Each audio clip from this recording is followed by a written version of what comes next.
Jika kalian perhatikan, tabel ini mempunyai layout yang sangat rapi. Penempatan frase dan kalimat terlihat proporsional dengan lebar kolom dan tinggi baris. Ukuran font pun terlihat sesuai dengan dimensi tabel. Sementara jarak antara huruf dan karakter terlihat konsisten serta mampu mempertahankan identitas, peran, dan fungsinya. Layout header juga dapat menyesuaikan diri dengan lebar kolom dan tinggi barisnya. Jika saya bandingkan dengan tabel berikut ini, maka terlihat sangat berbeda. Padahal keduanya menampilkan pernyataan dan informasi yang sama. Yang menjadi pembeda adalah penggunaan beberapa tips dan trik yang saya gunakan untuk mengedit tabel pertama. Tips dan trik ini sebenarnya hanyalah kebiasaan dan setup sederhana yang selalu saya aplikasikan sejak dulu, khususnya pada saat mendesain dan mengedit data berformat tabel. Pada kesempatan ini, saya akan menunjukkan beberapa tips dan trik sederhana dalam mendesain dan mengedit suatu tabel.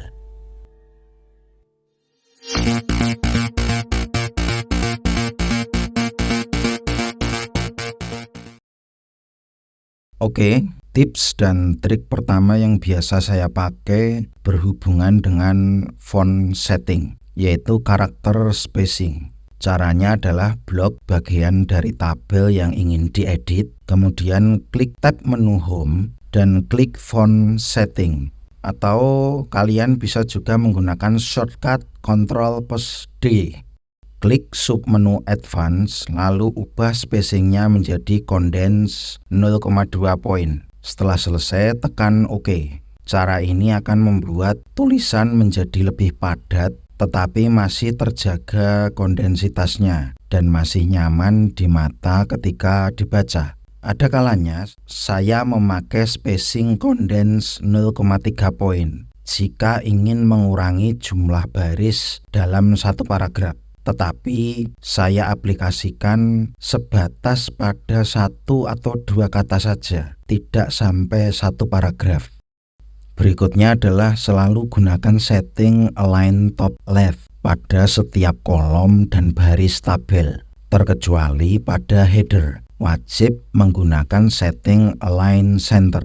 Beberapa format tabel mungkin akan lebih cocok menggunakan setting align center left, tetapi yang paling sering digunakan adalah align top left.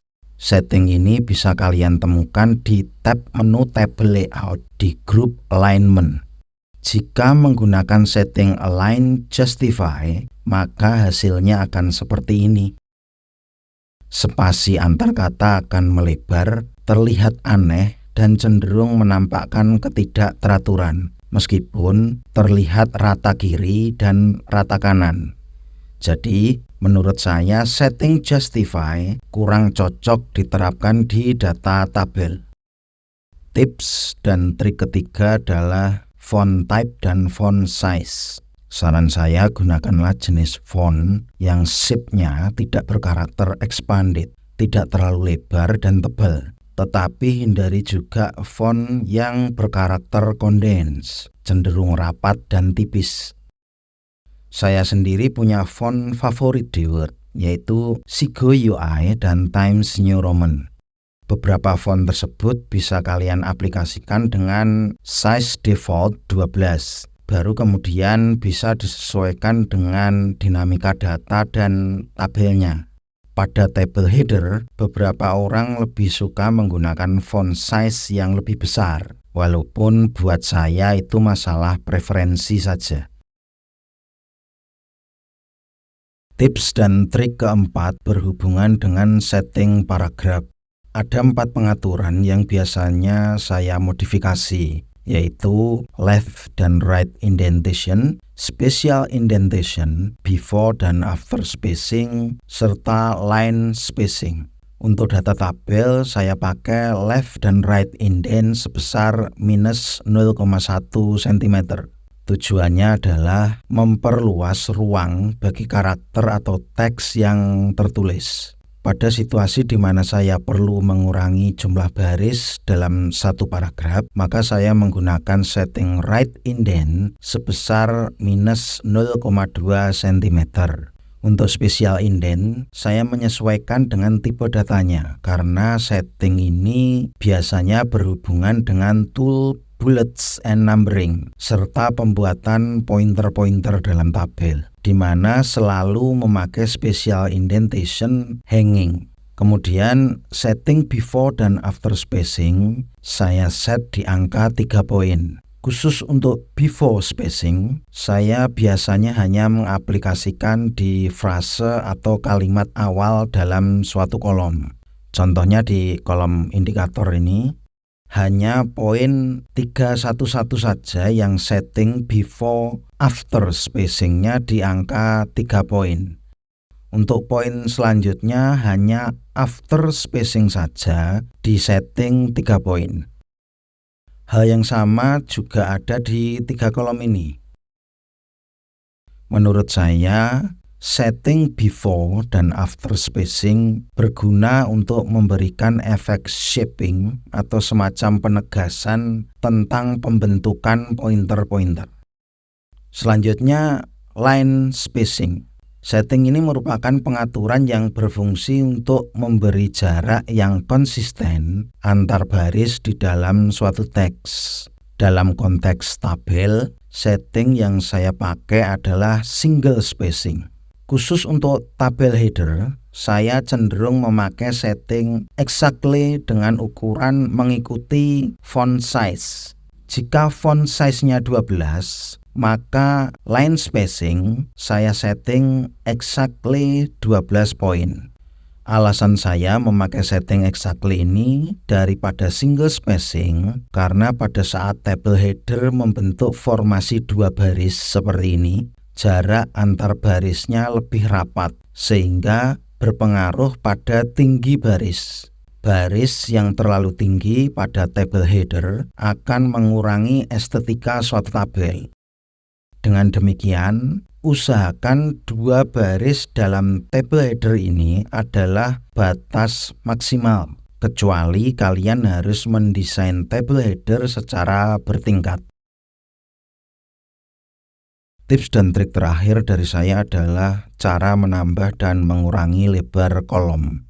Pada dasarnya, cara ini ada 2, yaitu menggeser garis kolom seperti ini, atau dengan cara kedua, yaitu kita blok kolom mana yang hendak dirubah, lalu klik tab menu table layout dan ubah pada bagian width-nya. Kedua cara ini sama-sama memiliki kelebihan dan kekurangan. Cara geser akan terasa lebih cepat karena lebih spontan, tetapi akan merusak komposisi dan tata letak data yang berada di kolom sebelahnya. Hal ini bisa terjadi karena efek pergeserannya sekaligus merubah lebar kolom yang dimodifikasi dan lebar kolom di sebelahnya. Meski demikian, cara geser tidak bisa merubah lebar tabel secara keseluruhan.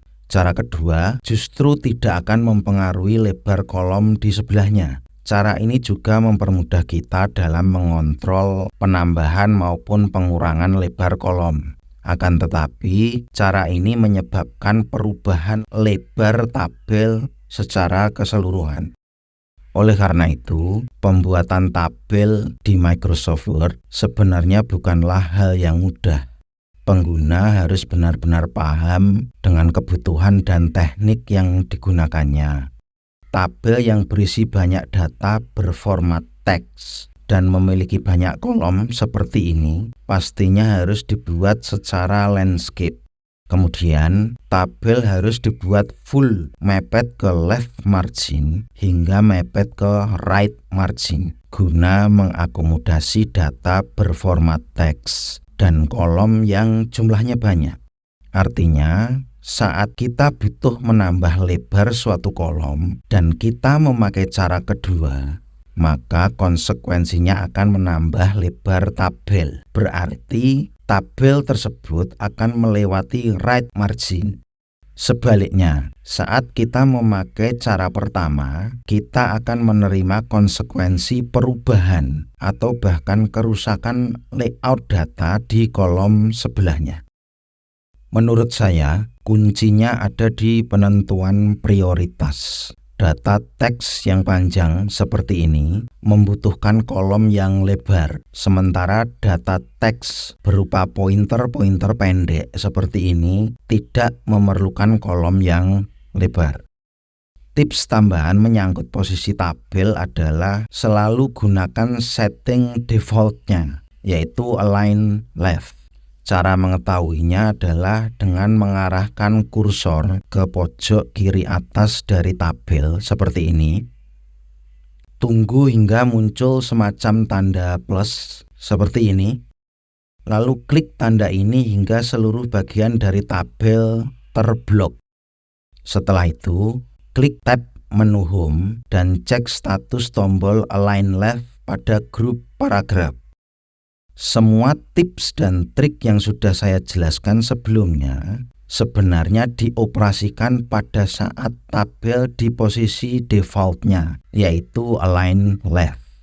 Jadi jelas, gunakan setting tabel align left dan cek di tab menu home dan tombol align left-nya harus enable.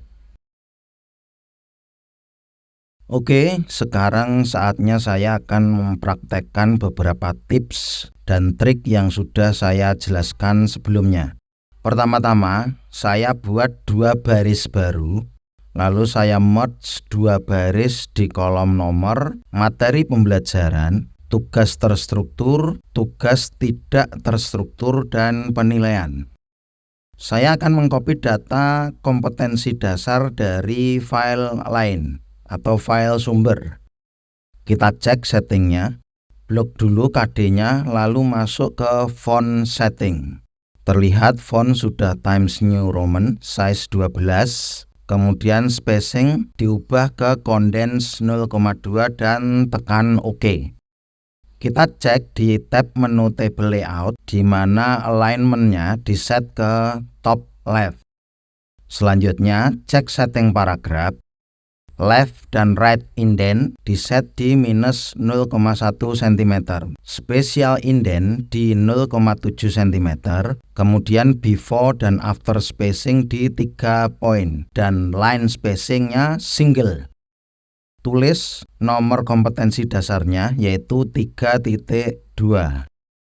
Kemudian copy kompetensi dasar berikutnya. Kita cek lagi settingnya. Blok KD-nya, lalu masuk ke font setting. Terlihat font sudah Times New Roman size 12. Ubah spacing ke condense 0,2 dan tekan OK. Kita cek di tab menu table layout di mana alignment-nya diset ke top left. Selanjutnya, cek setting paragraf. Left right indent di minus 0,1 cm, special indent hanging di 0,7 cm, before dan after spacingnya di 3 poin, dan line spacingnya single. Tulis nomor kompetensi dasarnya yaitu 4.2. Berikutnya adalah mengcopy data indikator pencapaian kompetensi dasar nomor 3.2. Kita cek settingnya, blok dulu indikatornya, lalu masuk ke font setting. Spacing ubah ke condense 0,2 dan ubah font ke Times New Roman size 12. Kita cek di tab menu table layout di mana alignment-nya diset ke top left. Selanjutnya, cek setting paragraf. Left dan right indent di minus 0,1 cm, special indent hanging di 1 cm, after spacing di 3 poin, dan line spacing single. Lalu akhiri dengan menekan OK. Blok pointer 321 saja, lalu cek setting paragraf lagi dan ubah before spacing ke 3 poin, dan akhiri dengan menekan OK. Copy lagi data indikator pencapaian kompetensi dasar nomor 4.2 dan lakukan prosedur yang sama dengan prosedur saat mengedit data indikator pencapaian kompetensi dasar nomor 3.2.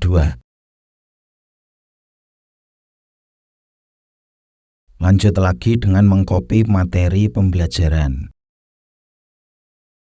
Kita cek settingnya, blok dulu teksnya, lalu masuk ke font setting.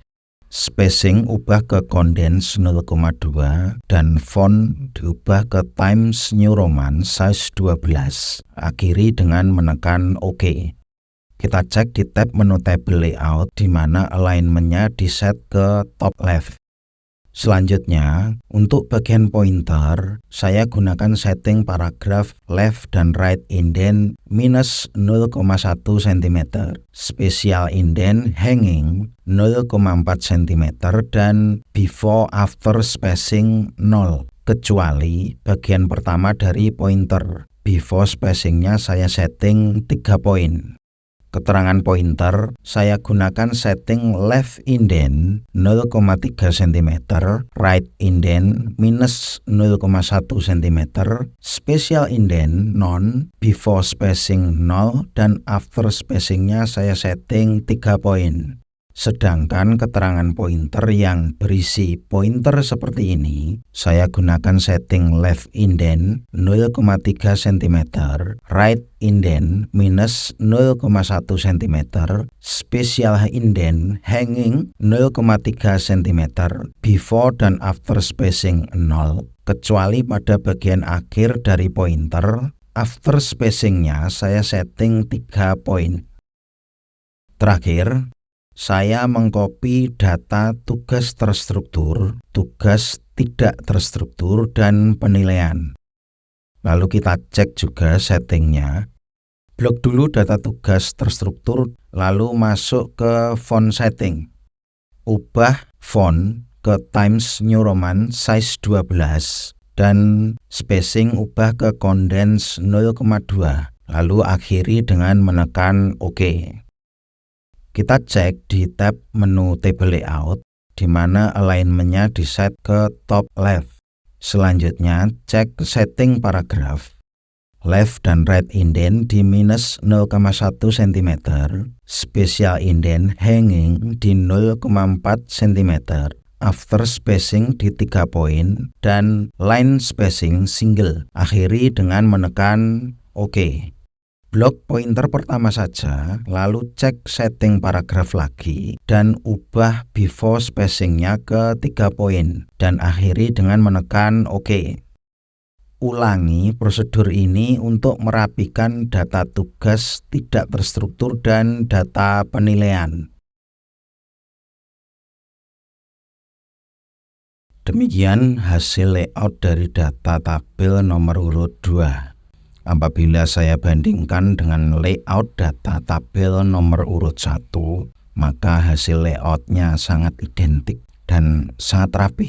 Tabel yang memiliki 5 baris dan 7 kolom dengan isi berupa data dan informasi berbentuk teks yang panjang dapat disajikan dengan struktur, porsi, penempatan yang baik, proporsional, serta informatif. Sebagai perbandingan, tabel pada sumber data membutuhkan 3 halaman untuk menyajikan data nomor urut 1 dan 2. Sedangkan tabel yang saya desain dengan menggunakan beberapa tips dan trik tersebut hanya membutuhkan 2 halaman untuk menyajikan data nomor urut 1 dan 2. Padahal keduanya sama-sama menggunakan font Times New Roman dengan size 12 dan line spacing single. Perlu digarisbawahi, tips dan trik ini saya khususkan untuk menangani tabel yang berisi teks panjang dengan volume yang relatif padat. Apabila kalian mendapati tabel yang berisi data angka seperti ini, maka diperlukan teknik yang berbeda dalam mengaplikasikan tips dan trik melayout tabel. Meski demikian, apapun tipe datanya, Prinsip utama dalam melayout tabel tetaplah sama, yaitu harus proporsional dan informatif. Sehubungan dengan itu, saya sangat antusias jika ada di antara kalian yang punya tips dan trik sendiri dalam melayout suatu tabel. Saya akan sangat berterima kasih apabila kalian bersedia berbagi dan menjelaskannya di kolom komentar.